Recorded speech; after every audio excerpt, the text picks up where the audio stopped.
Good evening, everyone. Welcome back to our journal club. It's always nice to see you who are interested in taking chance in your evening, in your Friday evening to prepare your weekend while also developing your interest to learn in hand surgery. So this evening we will have Prita Hadi, Dr. Prita from Jambi, who is going to read the 3 journals that we have already got them all so that we could, you know, get the sharing from what Prita has made as a summary of the 3 journals. Prita, you look great. Thank you, Doctor. Yeah, you can start now by sharing your screen. Sharing screen. Okay, is it everybody could see the... Yeah, very nice. You may Okay. start now. Thank you. Good evening, colleges. This evening, I would like to share about the burn hand assessment and management just for a review and refreshing. As we have shared 3 journals before, the first journal will discuss about how to measure the burn hand using finger goniometric measurement. It's a journal from 2017. And the second journal is from 2018, the use of a soft casing technique for managing pediatric hand and foot burns. And the third journal is from 2017 about the post-burn extremity occupational therapy. So let's start from the first journal. It is burn hand or finger goniometric measurements, sum of the isolated parts and the composite whole. So what is the background of this journal is accurate assessment of hand function is really necessary to determine the impairment and disability of the burn hand injury, because it will determine the treatment program and the documenting the patient outcome or the evaluation. How do they use it is using the goniometric measurement, which has 2 types. It is isolated and a composite measurement. So let's see. The goniometric measurement, in the isolated position, they measure the finger joints individually with the adjacent joint in extension. As in this picture, we could see they measure the MCP joint, and the PIP and DIP joint is in the extension positions. The second position is the composite position. They measure the joints consecutively in a fixed positions. So, to measure the MCP joint, the PIP and the DIP joint is positioned in the flexion. The purpose of this study is to compare if the total flexion motion of all angles, MCP, PIP, and DIP joint in burn hands were equal when performed in isolated compared to the composite manner.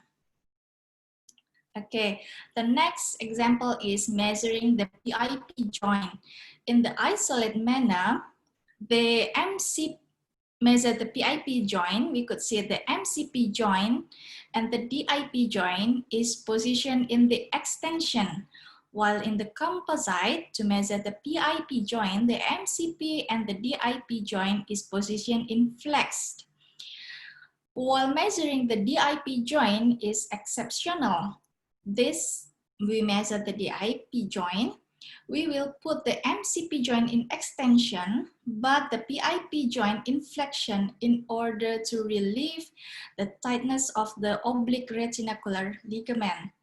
And then this is in the composite manner, where the MCP joint and the PIP joint both are positioned in flex. So why do we have to differ this isolated and composite measurement? There's a term called cutaneous functional unit. It defines fields of skin that contribute to range of motion at an associated joint. So when the normal skin is replaced with scar tissue, then the skin becomes less extensible and may result in loss of movement of the joint. Now, at the isolated manner, the skin proximal to the joint is slack. It allows more unrestricted requirement, while in the composite manner, the amount of the extensible tissue is insufficient. So like in this picture, if there is insufficient normal skin, someone will not be able to make a complete face.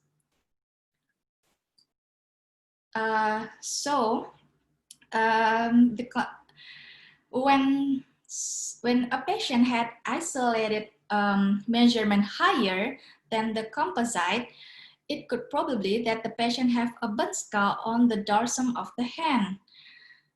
When on the particularly in the PIP joint, if the isolated position is lesser than the composite, it could mean that there is intrinsic muscle tightness. Why? Because in composite position or in the fist position, the intrinsic muscle is slack, while in the isolated, where every joint is extension, the intrinsic muscle length is at its full length. While in case of bone edema, a patient could have equal isolated and composite number. Back to the research, this is a multi-center study prospective. It measured the range of motion for isolated and composite positions of 8 fingers, excluded the thumb. All patients have a dorsal hand burns, and there are 145 adult patients, dominantly male, and the mean total burn size is around 14%. This is the result of the research. This is a table 1. It compared the mean and median of each joint in each fingers. So there are 24 joints measured. And the result is 17 out of 24 fingers joints had statistically greater range of motion in isolated position compared to the composite position. While measuring, the previous one is measuring each joints, and this table is measuring all joints. So they compare all joints in the isolated and the composite range of motion. It gives the same result, that it's significantly higher in the isolated position than in the composite positions. After measuring each joints, we move to measuring each finger. So there are 8 fingers. This table compare the mean and median of the fingers in the isolated and composite. Its result in the significantly also higher in the isolate position compared to the composite position. Sum total of all fingers in isolate and composite position also give a significantly higher in the isolate position compared to the composite. So in conclusion, measuring the joint angles in various positions is important to make a differential diagnosis describing the disability of the burn hand injury, or reporting or making evaluation of the hand function. So in isolated finger, range of motion is useful when compared to the composite in determining the source of the range of motion deficits. Comparing isolated to composite, composite angles is more relevant and describe functional hand positions. So composite angles actually is more important in terms of function of how somebody could function the hand. And then this is the second journal, the use of soft casting technique for managing pediatric hand and foot burns. The research is done in the Children's Hospital, Colorado, Burn Center. This is a retrospective observational study. They have been using the soft casting technique for years that they managed to present the result or how the result of the use of the soft casting technique. So let's see what is the soft casting technique. So these are the procedure. And this journal, the pediatric patients did not goes to the outpatient ward. They do not inpatients unless the children they suspect for abuse or neglected burn. So the first step is they assess the burn depth assessments, whether it's superficial thickness burn or full thickness burn. And then they put of what they call adaptive dressing. It is some kind of a cellulose mass impregnated in petroleum to make the moist of the dressing, and they immerse it in a triple antibiotic ointment.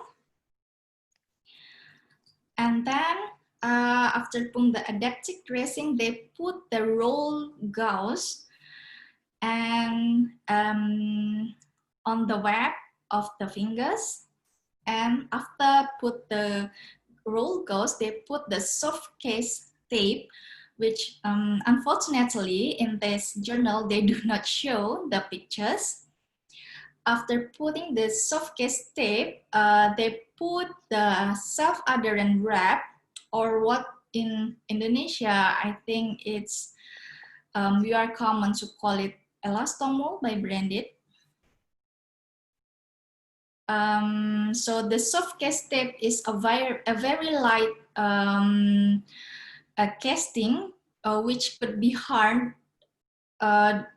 There's a type that we have to immerse in the water, or some type it's only just like tape. It will be get hard by time. So this research is on hand and foot burn. This is the demographic of hand burn subjects. There are 298 patients. Most of them had partial thickness burns. Most are males with mean age is 16 months, and most of the mechanism burn injury is from contact burn. So here are the result. Most of the patient injured in one hand. Total burn surface area is 1%. And then it heals around 9 days and 14 days in full thickness. They say that this is relevant to the other research that have been done before. And because this is frequently changed in the outward or polyclinic, we could see that the number of clinic appointments is around 2.6 in partial thickness and around 5 times in full thickness burns. But the end of the burn hand is whether there are contracture or not. So we could see that in partial thickness, there are 17 cases out of 248 had a contracture. It's higher in the full thickness burn, which had a 36% of the number. So in the foot burns, there are 66 patients. Most had a partial thickness burns, age around 2 years, and the most due to scald. And this is the burn characteristic. Total burn surface area, the mean is around 2%. It takes time to heal, around 2 weeks in partial thickness burns and around almost 3 weeks in the full thickness burns. But the occurring of the contracture is a 0% in partial thickness burn and only 1 case in full thickness burn. So they say the advantages of using this soft cast tape is that it could reduce the cost of the burn unit admission. It immediate relief from pain on dressing application. It allows child to be healed in their environment, and this time is their home. It allows child to play with a few restrictions as the tape is quite rigid, and it is difficult for young child to remove the cast. It allows the injured extremity to heal in an optimal position. And it only requires weekly dressing changes in clinic, which is in this research is twice a week. And the soft case maintains a moist environment for the healing wound. The limitation of this study is the lack of assessment for pain, actually. And this was a retrospective observational study and not a controlled trial. So we could not compare the use of the effect of the wound dressing. And then this is the last research, post-burn upper extremity occupational therapy. I think it's just some kind of refreshing because I think we all plastic surgeons do great things about managing a long-term of post-burn therapy. We watch our patients. The upper extremity burn injury could cause the loss of range motions, joint contractures, and functional limitation. Thus, in this research, it must be assessed within 24 hours by the occupational therapy. It's subspecialist in the burn management. Their initial assessments quite a lot, like extremity edema, range of motion, strength, sensation, burn depth, total burn surface area, and etc. Okay, and this is the treatment. In the edema management, which can cause discomfort, ROM limitation, and increased risk of infection, particularly in full thickness burns of the hand. How do we measure the edema? We could use the figure of 8 methods. In the acute phase, we could elevate the hand above the level of the heart. We put the stockinette onto the hand and we stabilize it in, hang it on the intravenous pole. Or after 72 hours, we could use the pressure garments. The goal is to promote circulation and to stimulate the lymphatic systems.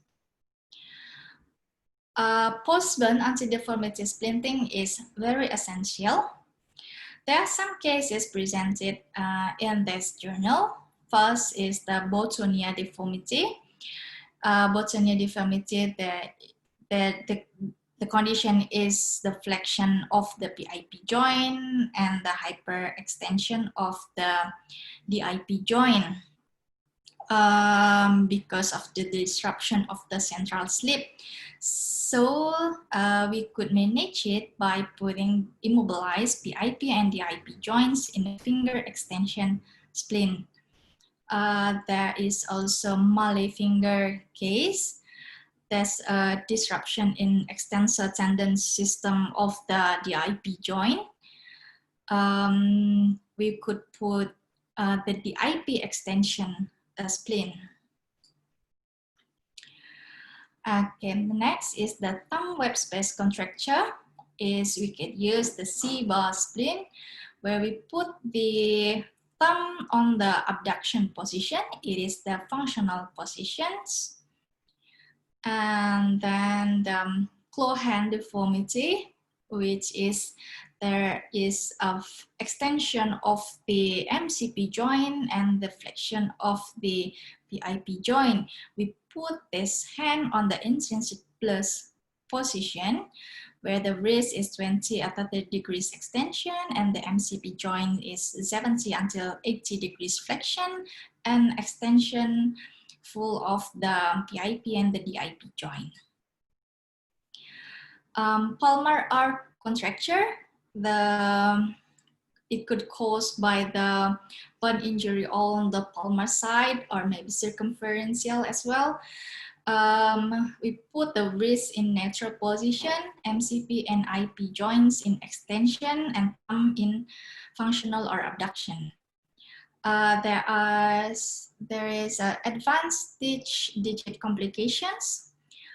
We put the hand on the dynamic flexion spleen positions where the thumb is in the abduction, and we could see how the patient could actively extend the finger and assist the digit flexion. Axillary contracture or airplane spleen. So what makes a success rehabilitation is the patient and the support system they have, which include family, caregiver, and the occupational therapist. The patient must encourage themselves to be independent, to do the activity daily living, and independence to put the spleen as well if possible. The family and the caregivers remind the patient about the schedule of the splinting and encourage the patient to be brave enough to make a progression for their rehabilitation, while occupational therapists should have give a clear education about the rehabilitation, a clear and detailed rehabilitation, because most of the rehabilitation is done at home. Range of motion and strengthening. The range of motion programs would include active range of motion, active assistive, or passive range of motion exercise. This could be done during the dressing changes, or while patient do the dressing changes, or in the operating room by the occupational therapist to evaluate the joints or the progression that I've made by the patients. For home programs, I think the patient could take pictures of some positions of the hand and send to the occupational therapist so that they can evaluate the progression of the rehabilitation. Handband, it's daily routine exercise. They have special concern in pediatric. It should be encouraged on age, based on age appropriate. More playful activities could use the virtual reality or the video game. The target is active range of motion and strengthening of the upper extremity. It could use hand exercises or weight therapy bars as the pictures. Scar management, as we all know, compression, silicone, and scar massage. About the activities of daily living, it is the main goal of the occupational therapy. Sometimes they should make a modification to adapt for the daily living for the patient in order to maximize the independence of the patient in terms of feeding and grooming. Do not forget to apply the sunscreen. Okay, I think it's all my slide from those 3 journals. Great. Thank you very much, Rita. So yeah, I understand that the 3 of the readings are not really that easy to be blended, to mix. So then you presented, each of the journal, which is good and kind like reminder for us, especially with the last part. But the first one is, I believe, is something quite new for most of us. How the measurement is conducted.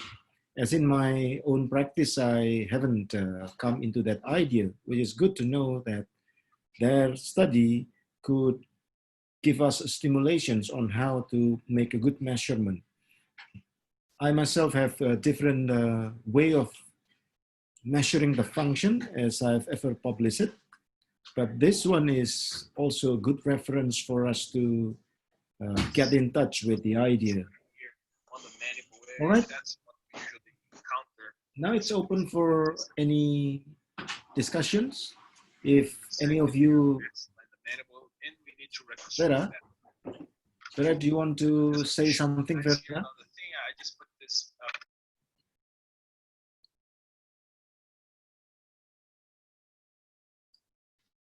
Okay. So anyone would like to discuss the reading?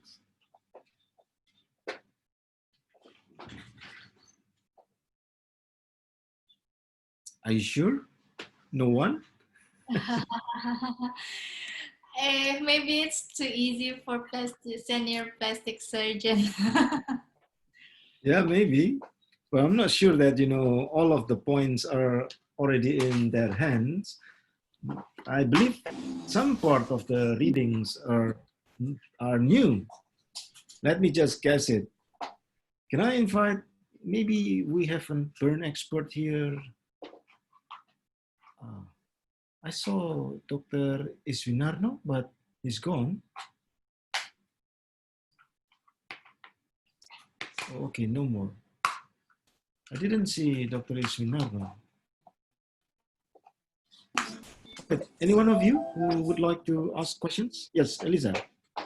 Well, it's not actually a question. I would like just to comment about the actually the soft cast that Prita present about the soft casting by 3M, I suppose, and for how long they put the soft cast and then when to change to sort of like the pressure garment. I mean, when it feels safe because it's a pediatric patients. So when to feel safe to change to a pressure garment after the soft casting with the burn hand?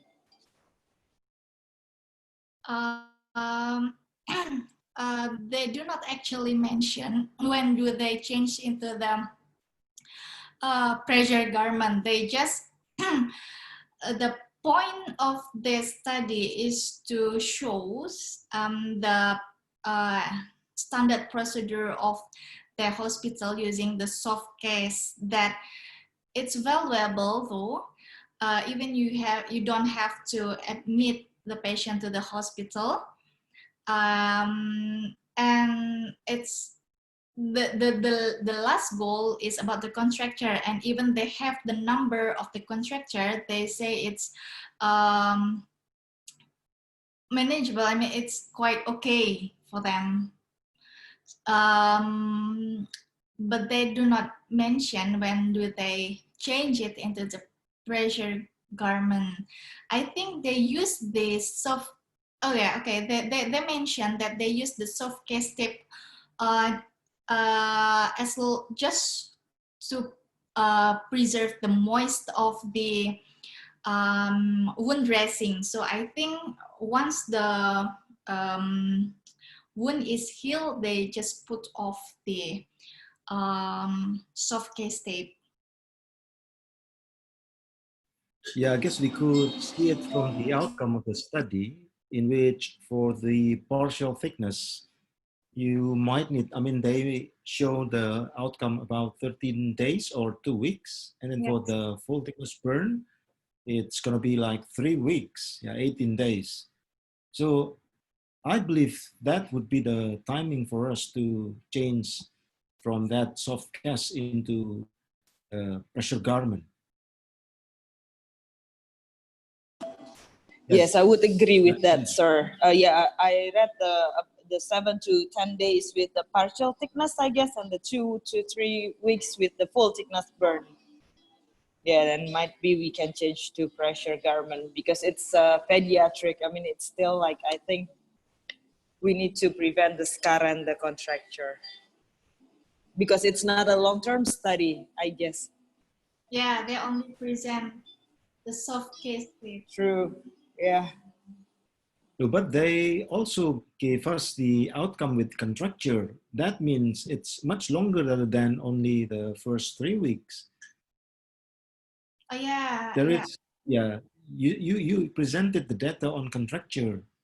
Yes. That means it, yeah, it took the, I mean, it took the researchers or the authors for some time to observe the subjects. Yes. They also said that in some cases they also did the skin grafting. So I don't know how long they actually do the research.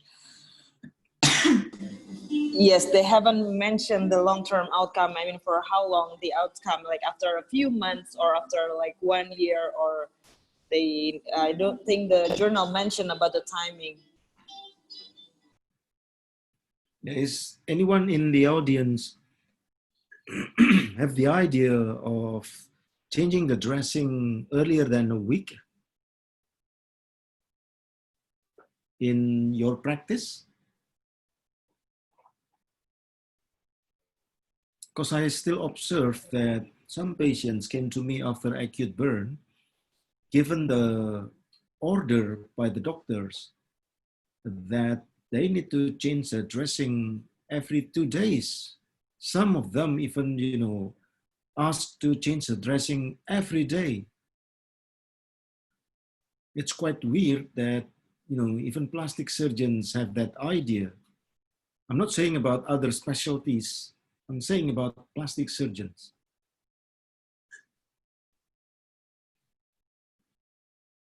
Okay, so it's good also to know that the Koban or the soft splint that used the final dressing is actually by the elastomer that we have here, as Prita has mentioned, could provide a semi-rigid position for the hand, which is quite comfortable rather than putting splint, I mean hard splint.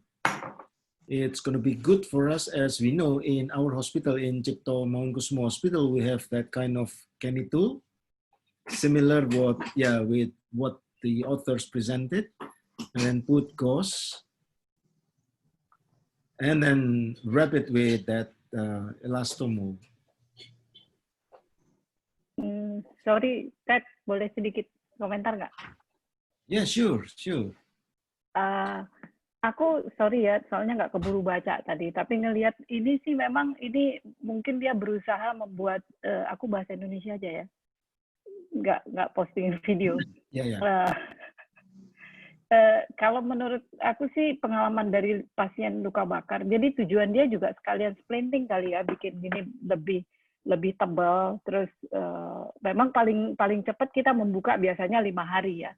Jadi dia anjurin seminggu. Dia pakein gauze kayak ya sofratus balsa itu yang moist, terus kemudian dia bungkus pakai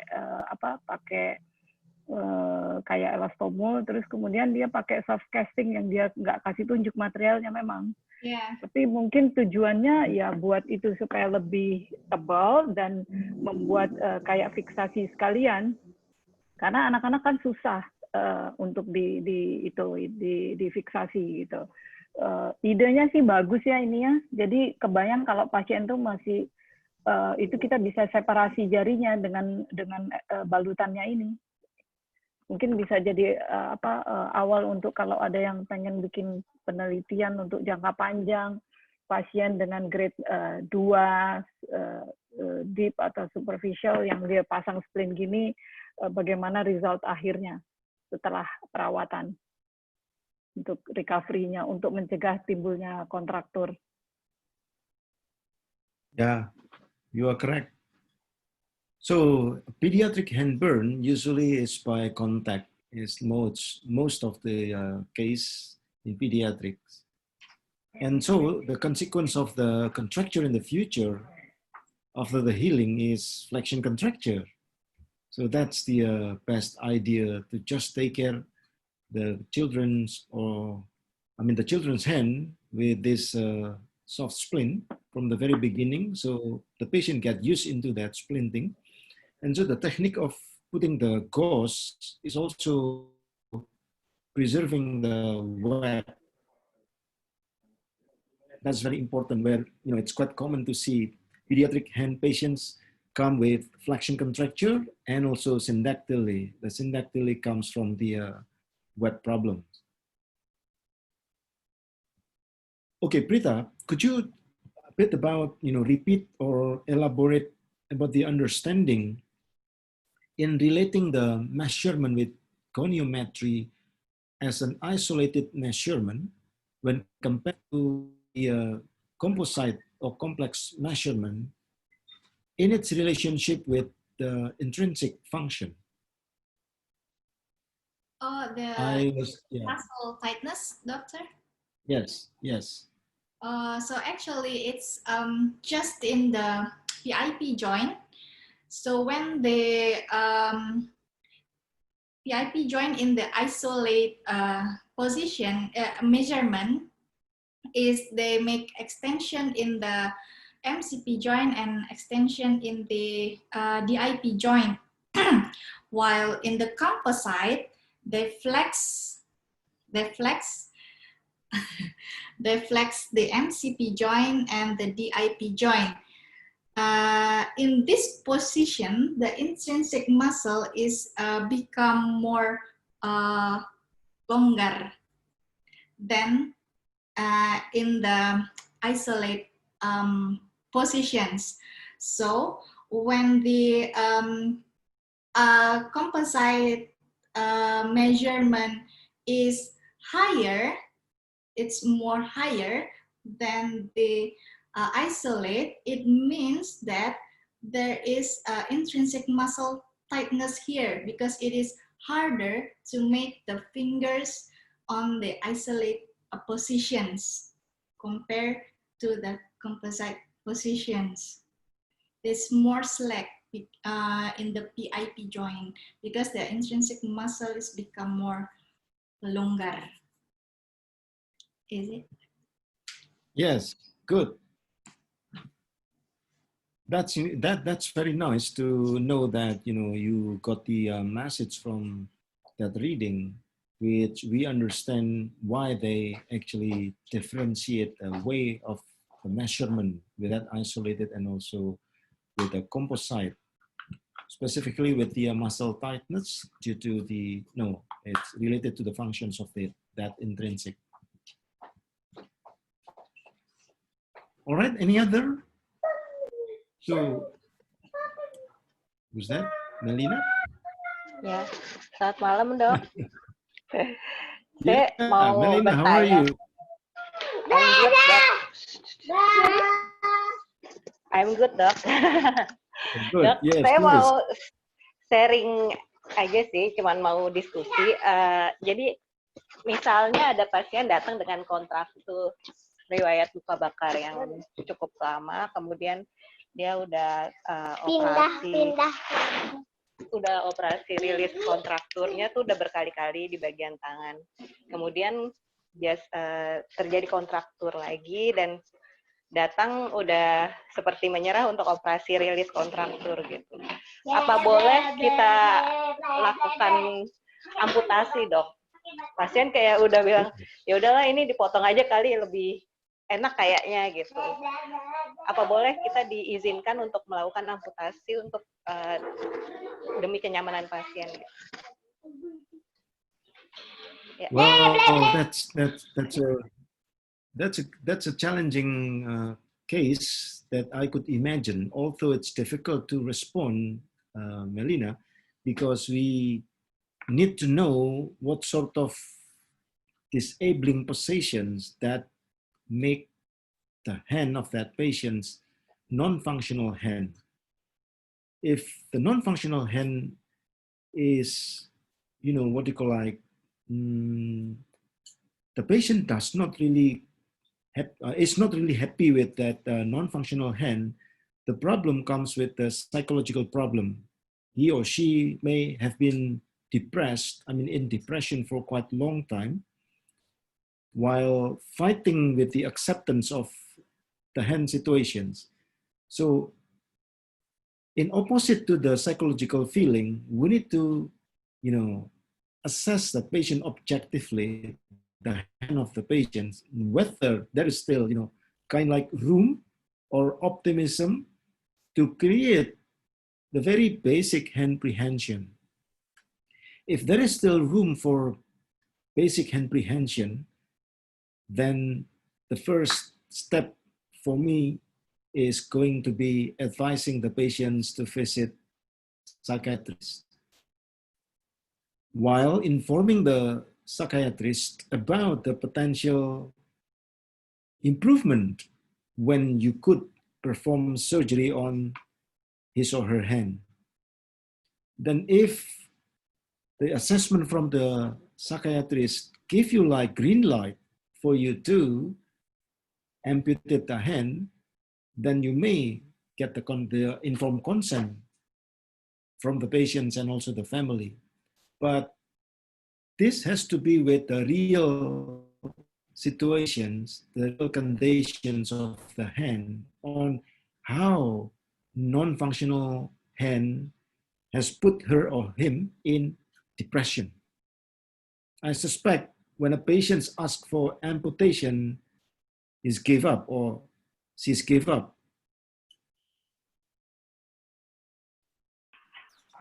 Am I boleh answering kasih your komentar sedikit? Yes, please. Yes. Terus terang kalau saya sebagai bedah plastik paling nggak menolak untuk melakukan yang namanya amputasi kalau bisa. Apalagi pasiennya dengan masalah kontraktur, mungkin harus dinilai lebih awal. Bukan berdasarkan pengalaman yang mungkin kita udah lama ya. Memang pasien itu seperti tadi yang ditunjukkan sama Prita. Penting sekali bahwa untuk rehab itu dibutuhkan 3 sisi. Jadi pasien sendiri, caregiver, dan family. Dan penting banget untuk memakai splint pasca operasi rilis kontraktur. Dan kita harus sebelum operasi atau sebelumnya pasien harus dijelasin itu makainya berapa lama dan sampai kondisi kapan. Jadi mungkin setelah operasi saya nggak tahu apa pemasangan splintingnya benar apa tidak. Terus dievaluasi nggak pasiennya untuk pemasangan splintingnya setelah operasinya, benar nggak posisinya? Karena terus terang untuk mencari splinting yang bagus sekali, yang fiksasinya benar tuh di Indonesia tuh sulit banget gitu loh. Kadang-kadang kita udah pasang splint benar, pasien pulang minggu depan kita lihat posisinya ternyata nggak betul. Jadi harus detail. Jadi pasien tuh dan keluarga tuh harus benar-benar diajarin benar.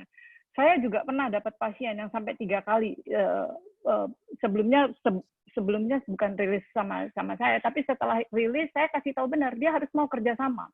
Kalau dia nggak mau kerjasama itu akan kembali lagi, apapun yang terjadi akan kembali lagi gitu. Jadi memang yang paling penting yang tadi yang dikasih itu bahwa keluarga, pasien, dan caregivernya harus benar-benar bekerja sama. Kalau nggak bisa. Dan kasihan kalau pasiennya sampai putus asa gitu loh, minta diamputasi aja. Apalagi kalau itu terutama jari ibu jari dan jari first finger sama second finger ya, yang fungsinya sangat penting gitu. Mungkin itu.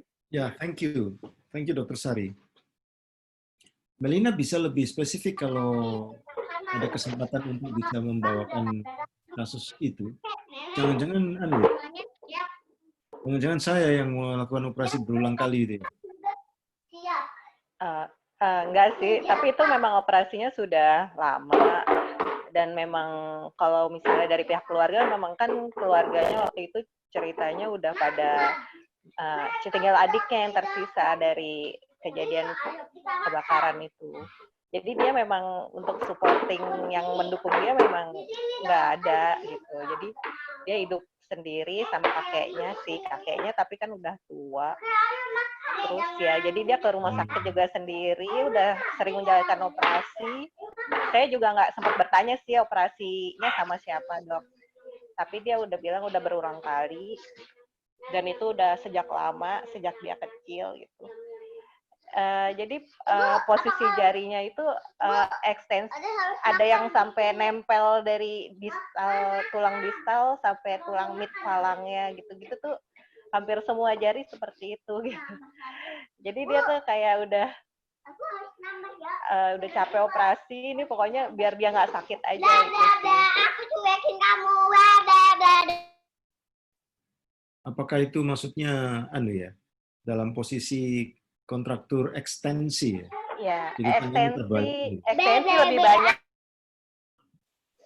Ekstensi lebih banyak dan emang udah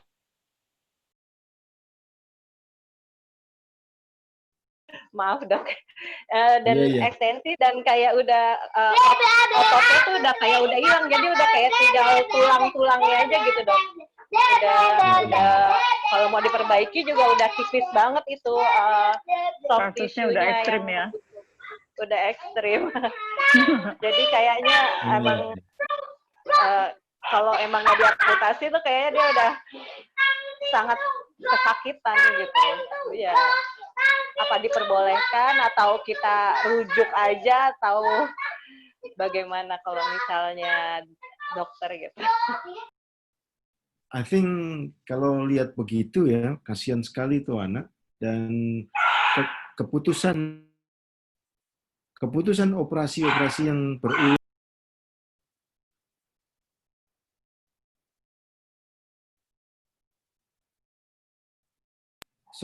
Keputusan operasi yang berulang-ulang itu tidak cukup kuat. Tidak cukup kuat itu dilakukan kalau tidak disadari kondisi pendukungnya itu. Akibatnya, apalagi bilateral ya, Melina.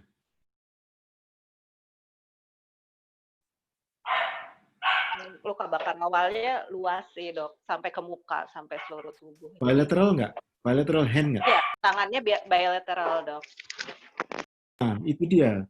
Jadi dia tidak punya support system, bilateral, udah operasi gonna be nothing kalau tidak ada rehabilitation, kalau tidak ada hand therapy. Jadi tidak diikuti dengan hand therapy, maka operasinya mubazir. Dan akibatnya begitu. Jadi itu catatan penting buat kita. Nah, untuk menjawab langsung pertanyaan Melina, I think, my advice is just send the patients to get a green light from a psychiatrist. Or, I cannot believe that, psychologist could also give like a green light, but maybe psychiatrist, because the psychiatrist has medical background and also can give like, mindset about amputation that maybe could be better sensed by the psychiatrist rather than psychologist.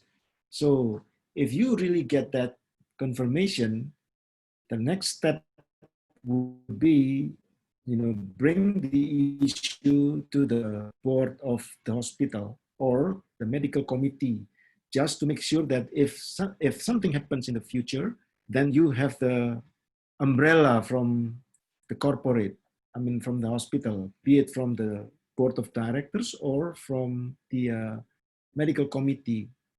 Because main reason, like Dr. Sari mentioned, it's pretty difficult for us as plastic surgeons to do amputations whenever we still can calculate that the hand could be put into a bit of functioning hand.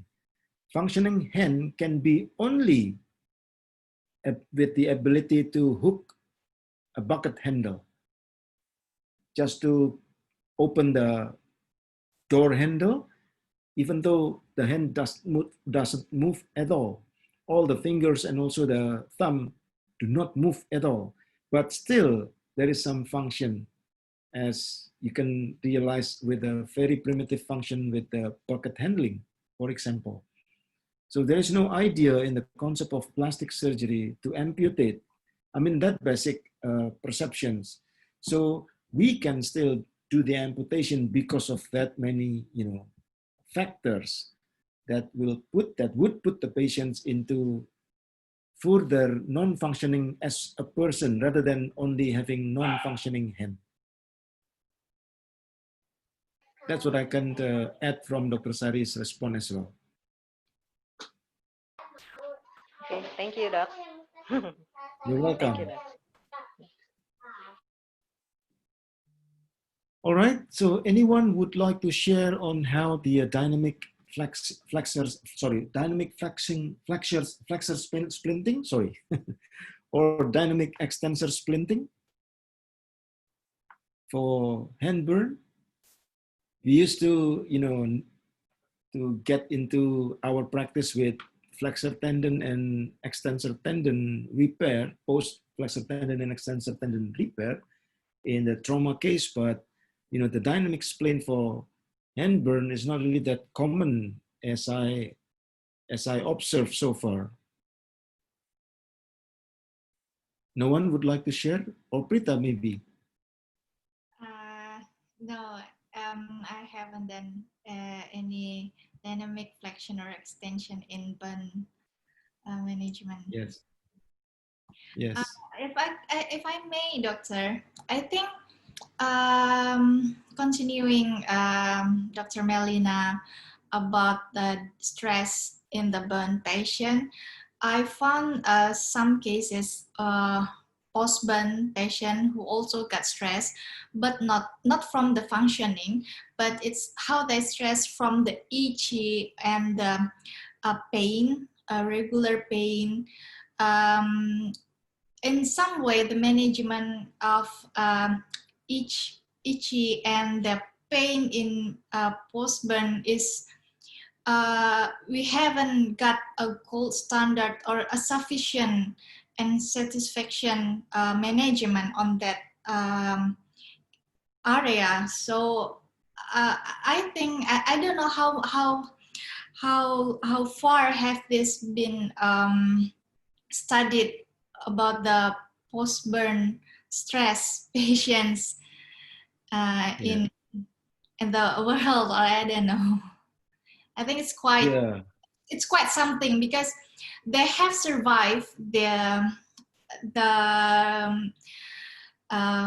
rehabilitation, they survived the burn, but they live with a longer disability, and it's quite stressing. In the other way, the family would say you should be grateful that you are alive after the burn, but living with those kind of disability, I think it's not easy also. Right, that's very important point. So can I invite anyone from the audience to share opinions or even experience? We have Roy. Roy, do you want to share your opinions?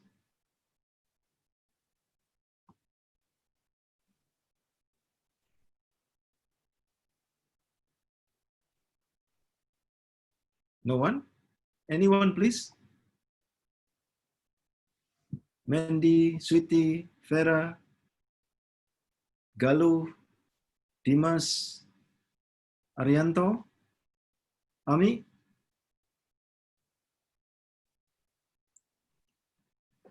All is silent.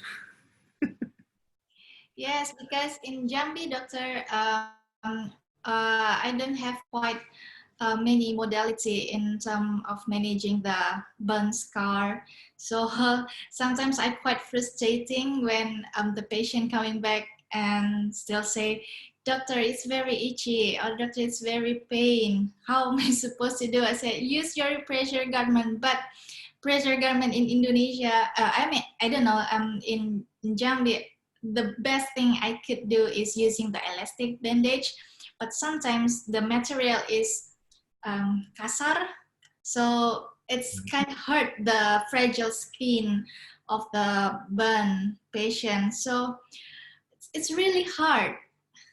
It's really hard for me. So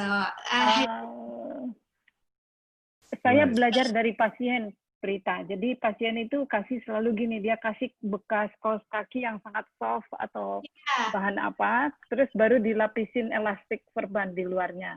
Dan mungkin in the future you build your own custom-made elastic bandage or something like pressure garment. Kayak pasien yang riwayat luka bakar di Jakarta, kebetulan selalu orang mungkin konsulnya yang selalu bikin pressure garment.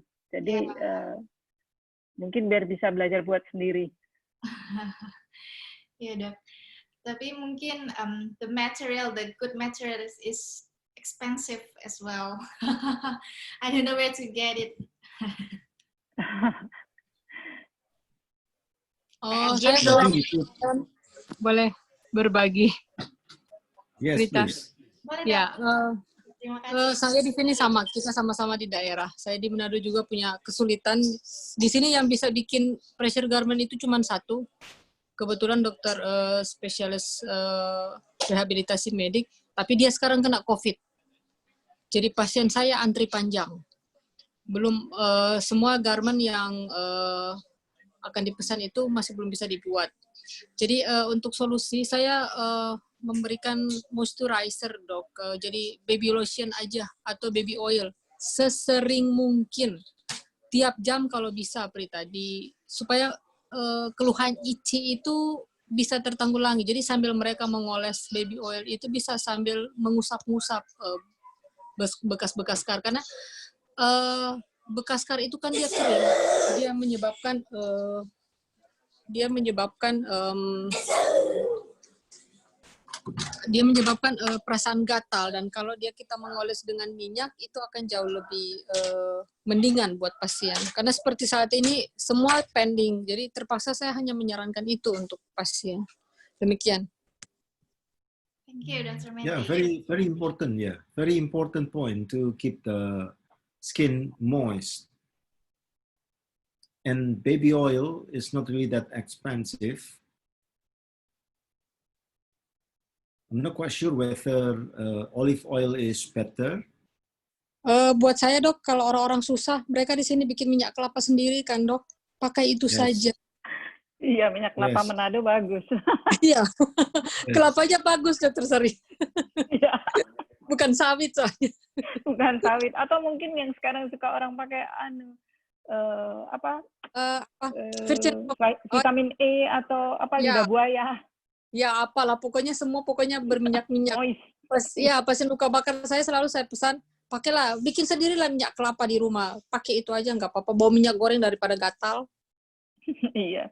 Jadi saya juga selalu gitu memang, pakai yang apa aja yang moist, betul kayak kata Mandy, apa aja dia oles, setelah itu pakai bekas kaos kaki atau apa yang bahannya benar-benar soft, digunting aja. Terus jadi dia bisa jadi kayak sarung, terus baru dielastik. Dan mungkin nanti ke depannya kan kita juga harus ditantang, jangan cuma kasih ke orang bisa bikin bahan yang elastik, mungkin dijahit sendiri, ya bisa jadi lebih murah. Terus mencari benang jahit yang elastis juga memang agak ribet sih. Pionir nanti Prita di Jambi. Yeah, I agree. I agree with Dr. Sari. That's going to be a good challenge for Prita to, innovate. Yeah, on how to support her patients. Ya, menurut saya sih jangan tanggung-tanggung, apalagi sekarang kan yang plastic surgeon easy to find material, pakai Tokped atau apa, harus mulai dari sekarang. It's going to be good for Prita to innovate. And who knows that, she would start up by next year. Yes, and produce own elastic. Yeah. All right. So, dear colleagues, I think let's give big applause to Prita. We are really grateful that you managed to read the 3 readings, and we take some points, some lessons. And I believe now let's go to our ritual, in the evening ritual, and we meet again next week. But before next week, it's going to be good to join Professor Lalonde lecture on Tuesday. All right. Thank you, Prita. Thank you, Prita. Thank you, Dr. Teddy. Hi, Bibi. Bibi. Terima kasih semua. Terima kasih semuanya. Thank you, Prita. Have a good night.